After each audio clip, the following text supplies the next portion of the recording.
Una vez más tengo la bendición, el enorme privilegio, a la vez gozo de dirigirme a ustedes en el nombre poderoso del Señor, deseando de todo corazón que este tiempo sea un tiempo bien aprovechado, que podamos aprender de la santa palabra del Señor y que la palabra misma traiga bendición a su vida.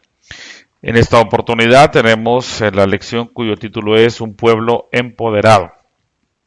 Dios llama y da poder a los cristianos para vencer. Y el versículo clave de esta lección es: como todas las cosas que pertenecen a la vida y a la piedad nos han sido dadas por su divino poder, mediante el conocimiento de aquel que nos llamó por su gloria y excelencia. Segunda de Pedro, capítulo 1, versículo número 3. La base bíblica para esta oportunidad la encontramos en la segunda carta de Pedro, por lo cual le agradezco que tenga su Biblia ahí lista, tenga abierta para corroborar todo lo que se va a decir en esta oportunidad.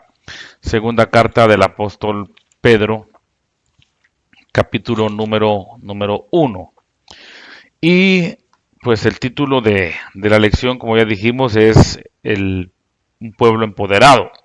Empoderar es una palabra que se ha vuelto un poco común.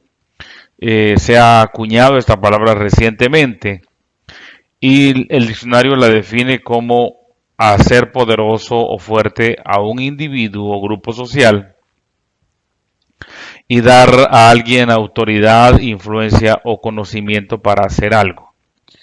Repito, esto es una palabra bastante usada el día de hoy y básicamente pues es dar responsabilidad, es capacitar, es dar habilidades para que la gente pueda tomar decisiones por sí misma.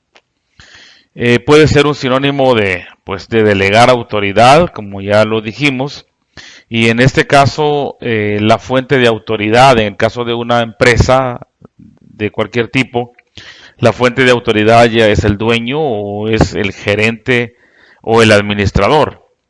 Pero nada es comparable con el empoderamiento de Dios a su pueblo, con el Espíritu Santo que mora en cada uno de nosotros. Nos da poder que va más allá de nuestras habilidades y más allá de nuestra comprensión. Bien, entonces dentro de lo que consideraremos hoy tenemos los primeros versículos, capítulo 1, versículo 1 al 4. Yo, Simón Pedro, siervo y apóstol de Jesucristo, envío un saludo a ustedes que por la justicia de nuestro Dios y Salvador Jesucristo han alcanzado una fe tan preciosa como la nuestra. Que la gracia y la paz sean multiplicadas por medio del conocimiento de Dios y de nuestro Señor Jesucristo. Este es el saludo del apóstol Pedro y es un saludo, digamos así, común. Es el encabezado de algunas cartas y él está diciendo que la gracia y que la paz abunden en cada uno de nosotros. Bien, tenemos el ejemplo del pueblo de Israel. Israel demostró con su manera de vivir que nadie puede cumplir los propósitos de Dios a través del esfuerzo humano. Y la misma vida de Pedro había demostrado que incluso las buenas intenciones no son suficientes. Por lo tanto, Dios proporciona el poder que nosotros necesitamos para vivir para Él. Entonces, al inicio de esta carta, en su saludo, ¿verdad? Aparece la bendición apostólica. Y las palabras que aquí se destacan es gracia y paz, y que esas gracias, esas características sean multiplicadas, ¿verdad? Entonces, la pregunta es, ¿cómo multiplicamos la gracia y la paz? No podemos comprender en qué manera se puede aumentar estas cualidades porque son cosas abstractas. Pero la fuente de gracia es Dios, quien también concede la paz. Y la oración de Pedro aquí es que Dios nos envíe una creciente cantidad tanto de gracia como de paz. El término gracia es usado como saludo, y el término denota cualidades como misericordia, amor y perdón que Dios extiende al hombre. Entonces, gracia y paz son como dos caras de la misma moneda. Pedro añade la frase mediante el conocimiento de Dios y de Jesús nuestro Señor. En cierto sentido, este es el tema de la carta, el tema general de la carta, ¿no? El conocimiento. La idea del conocimiento aparece repetidamente. Aquí Pablo transmite el pensamiento de que el conocimiento no es solamente la capacidad de recitar hechos, sino una experiencia que promueve la comunión. El creyente que recibe la gracia y la paz de Dios experimenta estos dones mediante una comunión íntima con Dios. Entonces, ¿cómo podemos aumentar, multiplicar la gracia y la paz? ¿Cómo se puede multiplicar la gracia y la paz? Mediante el conocimiento de nuestro Señor Jesucristo. Y es el conocimiento experimental, es el conocimiento o el crecimiento en la comunión con Dios. Entonces, al aumentar esto, hermano, el conocimiento de Dios, el conocimiento de Jesucristo a través de los medios que ya les dije, Pedro reconoce que la gracia y la paz entonces se nos van a multiplicar.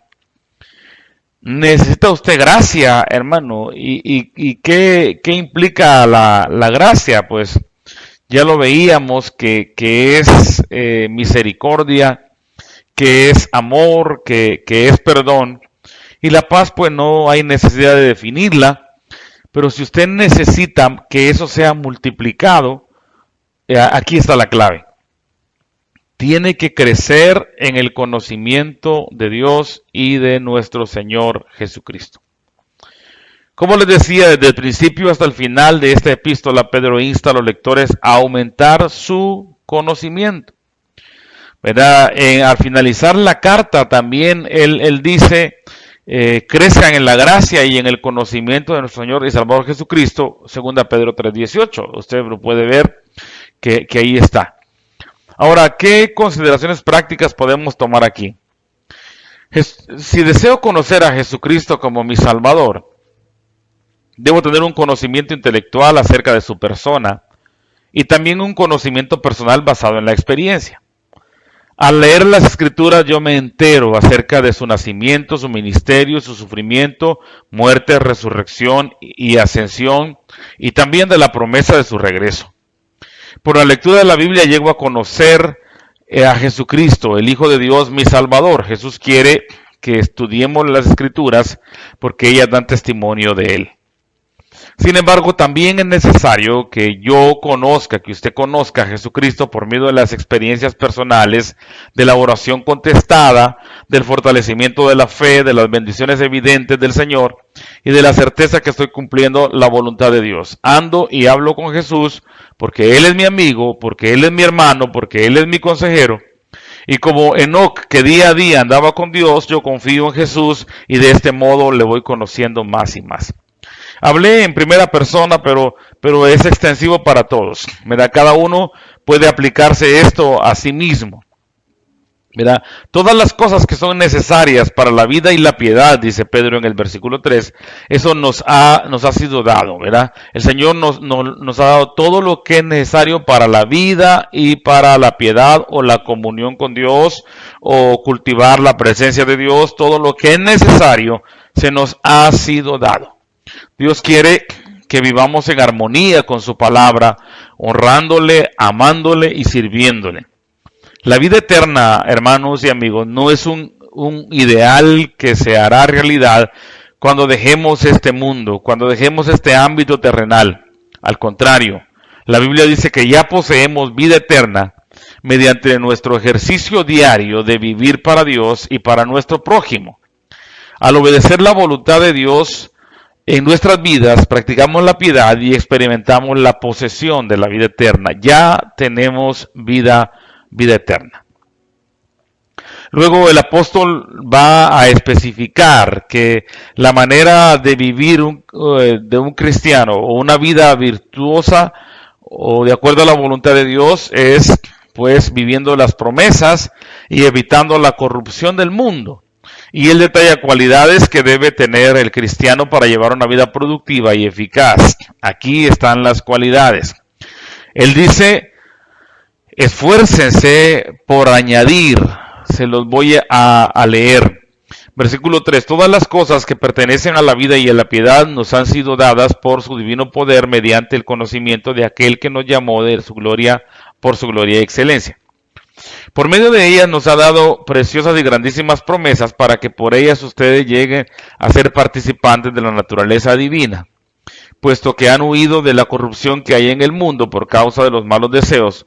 Por eso ustedes deben esforzarse por añadir, y ahí nos dice todas las cosas que tenemos que añadir.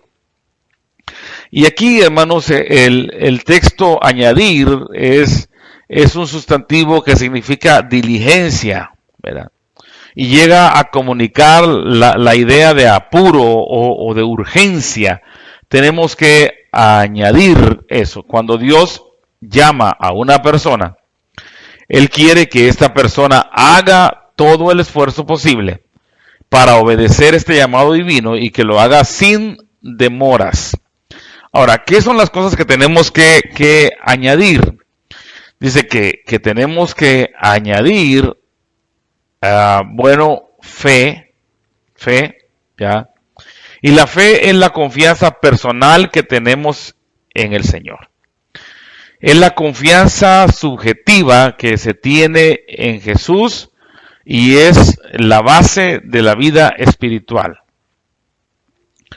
A la fe hay que añadirle 7 virtudes más, ¿verdad? La fe es la base. A la fe hay que añadirle bondad. Y la bondad, por ser un atributo divino, debemos reflejar esa virtud en nuestras vidas. Nuestra conducta diaria debe ser una demostración de excelencia moral. La fe y la excelencia se sustentan mutuamente. A esto hay que agregar conocimiento.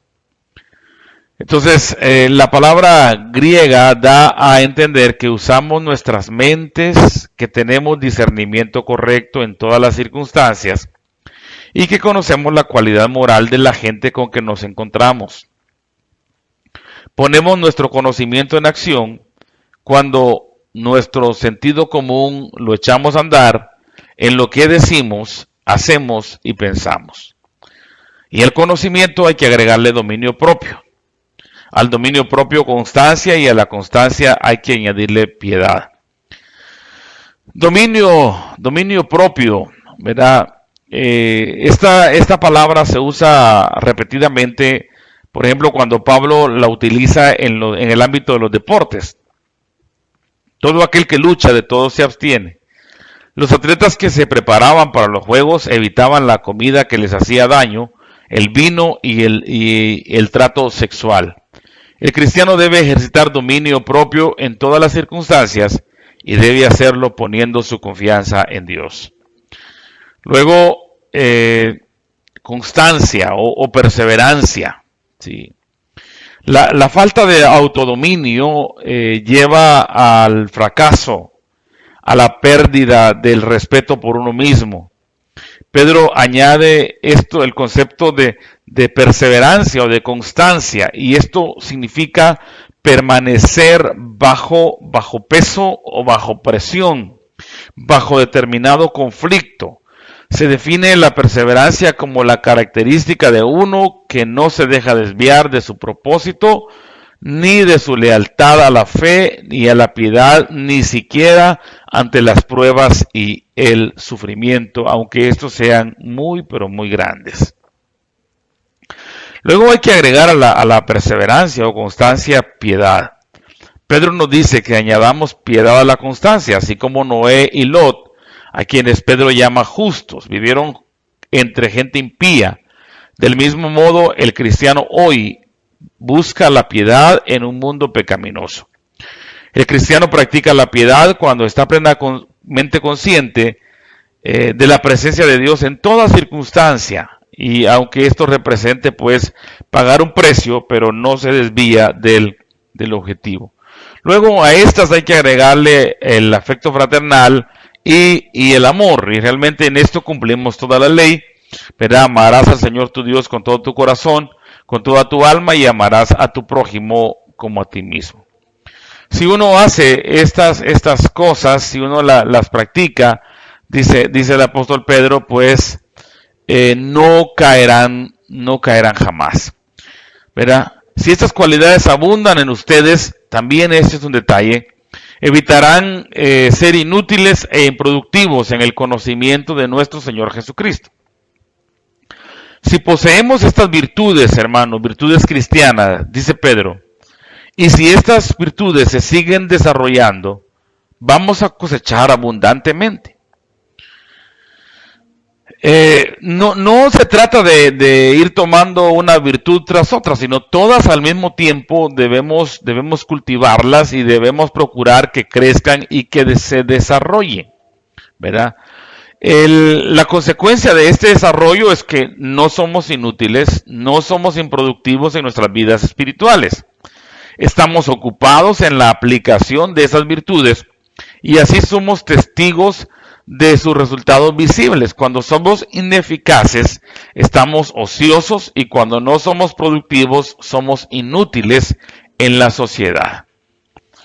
Y Pedro dice que el que no tiene estas virtudes es corto de vista, es ciego y ha olvidado que él ha sido perdonado, que sus pecados han sido purificados. Aquí tenemos la contrapartida del versículo número 8, ¿verdad? Si las cualidades abundan, entonces vamos a estar con fruto abundante. Si no las tenemos, vamos a ser improductivos e inútiles. Y aquí, siendo improductivos, inútiles, dice que es una deficiencia, que estamos ciegos y también que hemos olvidado. Eso es lo que dice Pedro aquí. Entonces, hay una persona en la comunidad cristiana que carece de esas virtudes que van desde la fe hasta el amor. Entonces, otra vez, dicha persona es inútil, hermano. No sirve al propósito. Pero también es ciega. ¿Y por qué es ciega? Verá, una persona sin virtudes espirituales está tan ciega como alguien que cierra los ojos. ¿Verdad? Pedro lo que quiere decir aquí es que si usted descuida los valores espirituales, está ciego y no podrá ver la verdad de la palabra del Señor. Tal persona puede ver las cosas terrenales que están cerca, o sea, sufre como de un tipo de miopía. Solo ve lo que está cerca, pero es incapaz de ver las cosas celestiales, ¿verdad? Es incapaz de levantar la mirada al cielo y por la fe contemplar, porque es miope, está ciego, ¿verdad? Y luego es olvidadizo, ¿ya? ¿Por qué? El olvido, hermanos, es dañino para la vida espiritual, porque cuando la memoria olvida, excluye el pasado.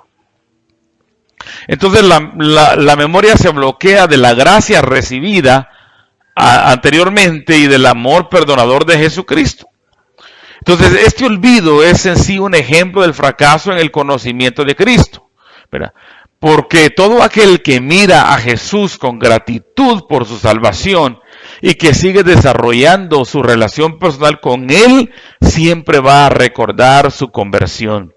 Siempre va a recordar los favores, las gracias y las misericordias, ¿verdad? En su memoria estarán siempre presentes aquellas obras maravillosas de Dios a favor de él o de ellos, ¿verdad? Entonces, hermanos, es importante que nosotros los guardemos, ¿verdad? De no ser ciegos, olvidadizos en absoluto, sino por el contrario, cultivemos las bendiciones de estas virtudes. Luego, en el versículo número 10 del capítulo 1 siempre, Pedro dice: por esto, hermanos, procuren fortalecer su llamado y elección. Si hacen esto, jamás caerán. y de esta manera se les abrirán de par en par las puertas del reino eterno de nuestro Señor y Salvador Jesucristo. Mire qué maravilloso. Dice que hay que afirmar nuestro llamamiento, ¿verdad? Otra vez Pedro nos llama a la diligencia, a la diligencia. Por eso dice, hermanos, esfuércese todavía más por hacer firme su llamamiento. Recuerden ustedes que han sido elegidos, ¿verdad? Pedro quiere que se den cuenta que Dios los llama durante el tiempo de su vida, pero que deben esforzarse, actuar con diligencia en la tarea de asegurar su propio llamamiento, en ocuparse de la salvación. El llamamiento no es simple una invitación, es un mandato real que el hombre debe obedecer. Entonces ha de tomar posesión el hombre de la elección, ejercitando las virtudes que Pedro ya ha descrito.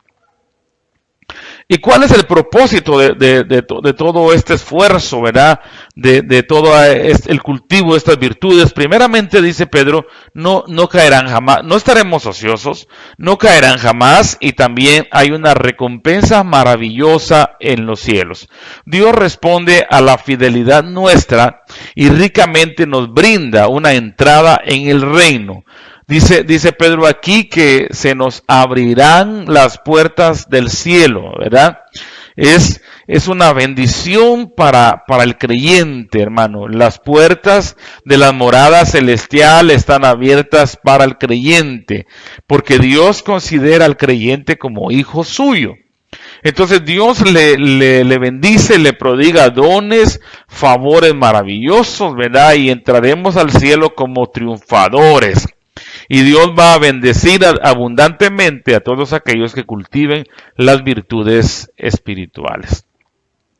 Entonces Pedro dice que a él no le es molesto recordarles el llamamiento y las cosas que Dios ha hecho y el precio que se ha pagado, ¿verdad? Dice, yo siempre les voy a recordar estas cosas, más quiero que sepan que yo ya estoy para partir, yo ya estoy para morir, ¿verdad? Y Pedro dice que debemos, él nos va a seguir recordando que aunque los creyentes tengamos conocimiento básico de la verdad, Pedro ve la necesidad de que constantemente lo estemos recordando, hermano. Repito, por más que sepamos las cosas y estemos afianzados en la verdad, tenemos que ser recordados constantemente, no ser olvidadizos, recordar las verdades y recordar también los favores del Señor, ¿verdad?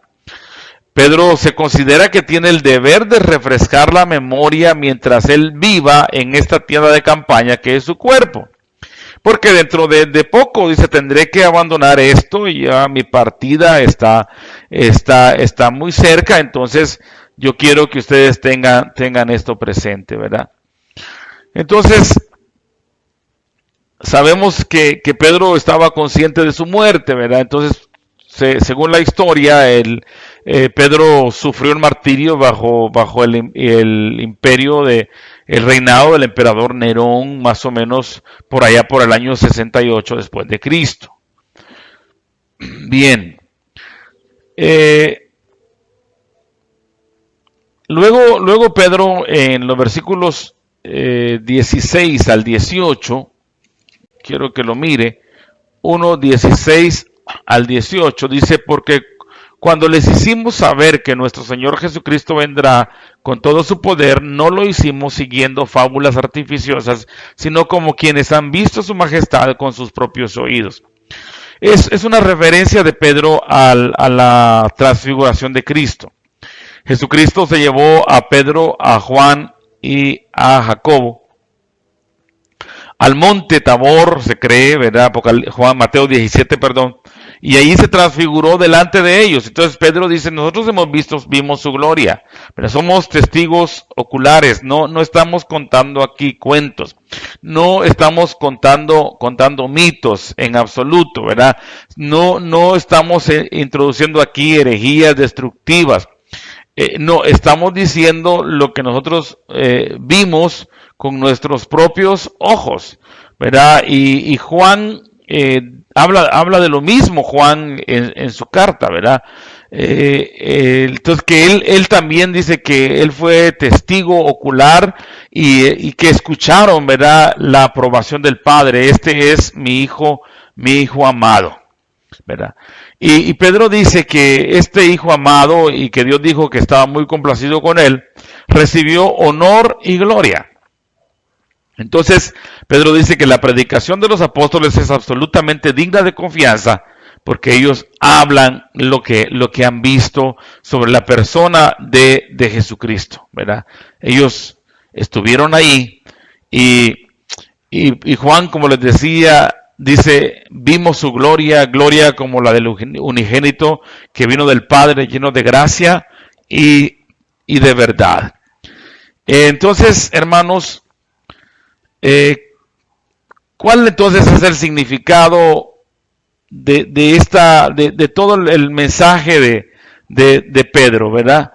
Es que crezcamos nosotros en el conocimiento del Señor Jesucristo, que añadamos nosotros esas virtudes con la ayuda de Dios, que Dios nos va a bendecir con gracia y paz y con todo lo que esto significa, que al tener conocimiento de nuestro Señor Jesucristo, el crecer en el conocimiento, en la comunión con Él, eso no nos dejará estar ociosos y sin fruto, y que por el contrario, tendremos fruto abundante y que de esta manera no caeremos jamás y se nos proporcionará amplia entrada al reino de los cielos. Y para confirmar, Pedro dice que lo que está diciendo no es una fábula, no es un mito, no es un invento, no es con el propósito de engañar, sino que ellos son testigos oculares de lo que están diciendo, porque vieron la gloria de Dios, de Jesús, perdón, y escucharon, ¿verdad? Escucharon al Padre dar testimonio de que es su Hijo amado. Entonces, ¿qué es lo que a nosotros nos queda, hermano? Somos un pueblo empoderado por la palabra y empoderado por el Espíritu Santo. Y somos un pueblo especial, realmente un pueblo especial, un pueblo llamado, y tenemos que afirmar y afianzar ese llamamiento y esa elección. Y recuerde, añadir a la fe todas esas gracias, esas virtudes que se nos manda en la palabra del Señor, y vivamos vidas victoriosas en Cristo Jesús. Podemos hacerlo porque no estamos ciegos y porque no estamos solos. Podemos hacerlo, hermanos, en el nombre del Señor.